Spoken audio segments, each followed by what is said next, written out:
Summer, the season of solitude and laziness, had announced its arrival. But this time was to be different. This time, I had made up my mind not to waste hours in front of the computer and instead spend some moments of tranquility. To get away from the hustle bustle of the city, I had decided to surprise my uncle by giving him a visit.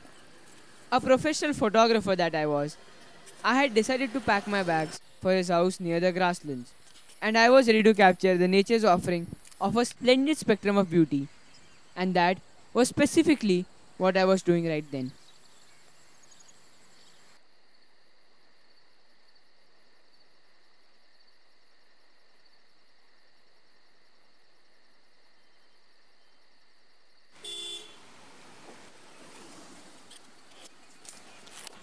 Oh man, where's my cycle? I realized that in my hurry to capture a bird, I had forgotten to lock my cycle and somebody had stolen it. And then began my journey.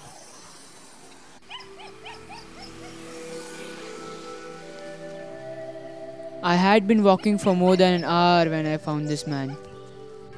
Short and clad in a kurta pajama that was beyond his fitting.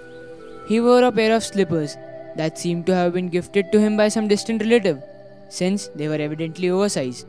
Fancying a pair of glasses and a monkey cap in this extreme heat, the fair man sat patiently sipping tea on a scooter, with his dog giving him pleasant company. Excuse me, but can you tell me where this house is? Read it out. I read out the address to him. You want to meet Mr. Kamal, huh? Huh? Do you know my uncle? Remember, we will have reached when the dog barks. I'll show you the way. Come with me. Can't we go on your scooter? That's not mine. I occasionally stopped in between to take some pictures, but the weird man kept on walking at all times. Obviously, I could not have asked my uncle for directions, since my visit would no longer have surprised him. Thus, I had no other choice but to walk with this man who knew the way. And we walked without uttering a word for 20 minutes.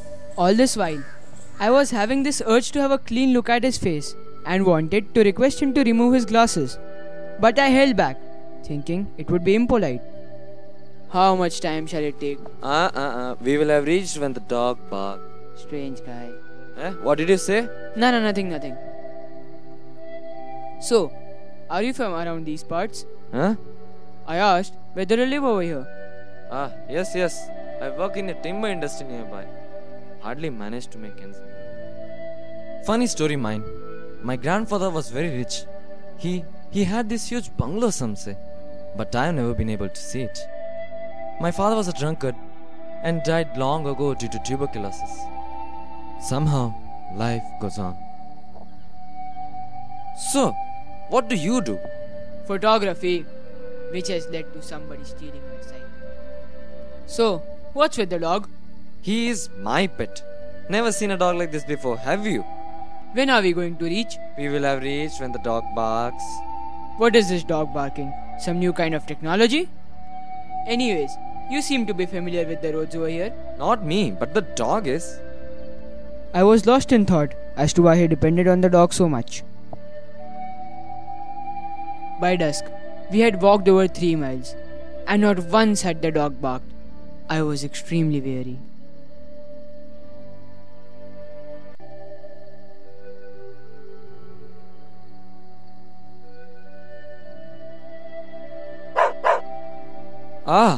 The dog says we have reached.